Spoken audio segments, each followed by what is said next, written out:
नमस्कार. स्वामी प्रसाद किचनमध्ये आपलं मनःपूर्वक स्वागत आहे. आज आपण एकदम झणझणीत आणि चटपटीत चवीची आणि एकदम वेगळ्या पद्धतीने कैरीचा ठेचा कसा बनवायचा ते आपण या रेसिपीमध्ये बघणार आहोत. असा जर तुम्ही ठेचा लगेचच करून लगेच जरी खाल्ला तर एकदम चवीला भारी लागतो. तर तुम्ही अशा पद्धतीने नक्की करून बघा. तर ही चटणी एकदम साध्या आणि सोप्या पद्धतीमध्ये केलेली आहे आणि जिभेची चव आणि ताटाची शोभा वाढणारी ही मस्त कैरीपासून चटणी केलेली आहे. तर ही चटणी एकदम कमी वेळामध्ये बनून तयार होते आणि घरामध्ये भाजीला जर काही नसेल, तर अशा पद्धतीने तुम्ही चटणी करून खाल्लात, तर चपातीसोबत, भाकरीसोबत किंवा भातासोबत जरी खाल्लात, तर एकदम चवीला भारी लागते. तर तुम्हाला माझ्या रेसिपी जर बघायला आवडत असतील, तर स्वामी प्रसाद किचन या चॅनलला तुम्ही एक लाईक, शेअर आणि सबस्क्राईब करा आणि बाजूची बेल घंटा नक्की क्लिक करा. चला तर मग वेळ न घालता आपण रेसिपीला सुरुवात करूया. तर हे कैरीची झणझणीत, चटपटीत चटणी बनवण्यासाठी लागणारं साहित्य बघूया. तर इथे मी एक कैरी घेतलेली आहे. या कैरीला छान स्वच्छ पाण्याने धुवून आणि छान पुसून घेतलेली आहे. आणि 5 ते 6 इथे हिरवी मिरची घेतलेली आहे आणि ते भाजून घेतलेले 1 वाटी शेंगदाणे घेतलेले आहेत. भाजून शेंगदाणे घातल्यामुळे या चटणीला चव एकदम भारी येते. एक अर्धी वाटी पुदिन्याचे पानं घेतलेले आहेत आणि 1 वाटी इथे देठासहित कोथिंबीर घेतलेली आहे. 1 चमचा जिरे आणि 10 ते 15 लसणीच्या पाकळ्या घेतलेल्या आहेत. चवीनुसार मीठ घेतलेलं आहे. 1 चमचा धने घेतलेले आहे आणि 1 चमचा इथे फोडणीसाठी मोहरी घेतलेली आहे.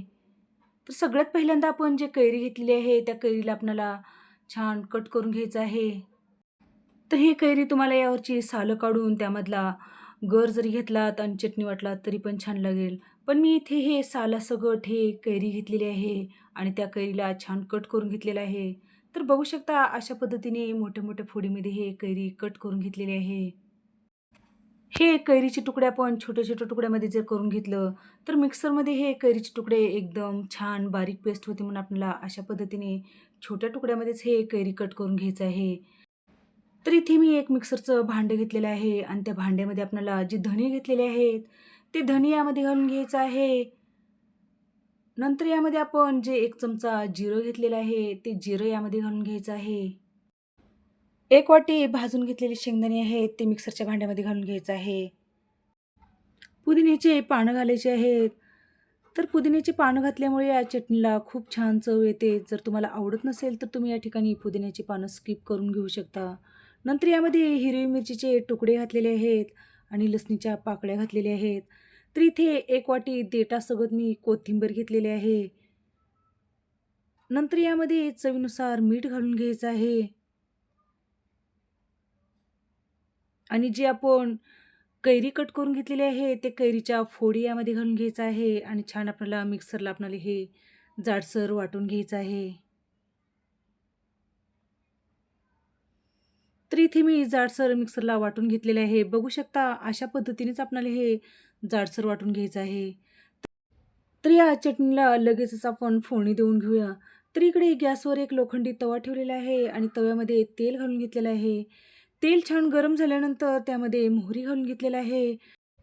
मोहरी छान फुलून द्यायचं आहे. जर आपण या ठिकाणी मोहरी या चटणीमध्ये कच्ची जर ठेवला, तर ते चटणीमध्ये कचकच लागते. म्हणून आपल्याला अशा पद्धतीने छान मोहरी तडतडायला लागली, की नंतर आपल्याला त्यामध्ये जे आपण जाडसर ठेचेचं वाटण करून घेतलेलं आहे, ते वाटण यामध्ये घालून घ्यायचं आहे.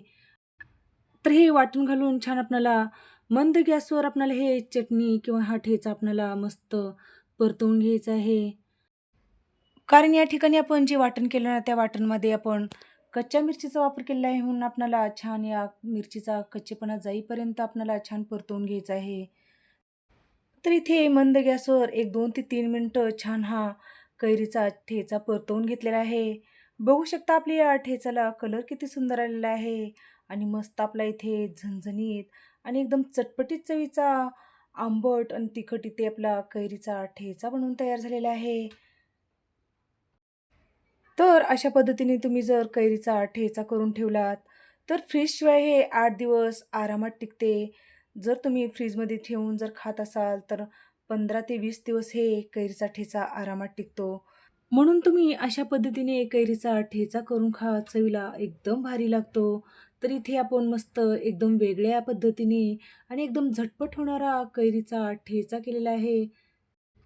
जर तुमच्या घरामध्ये भाजीला जर काही नसेल, तर अशा पद्धतीने तुम्ही कैरीचा ठेचा करून खा. हा कैरीचा ठेचा चपातीसोबत, भाकरीसोबत किंवा तुम्ही भातासोबत जरी खाल्लात, तर एकदम चवीला भारी लागतो. तर तुम्हाला आजची रेसिपी कशी वाटली? नक्की एक कमेंट करा.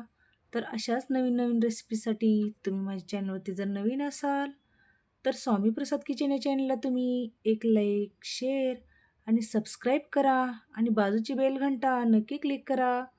चला तर मग भेटू अशाच नवीन रेसिपीसोबत. धन्यवाद.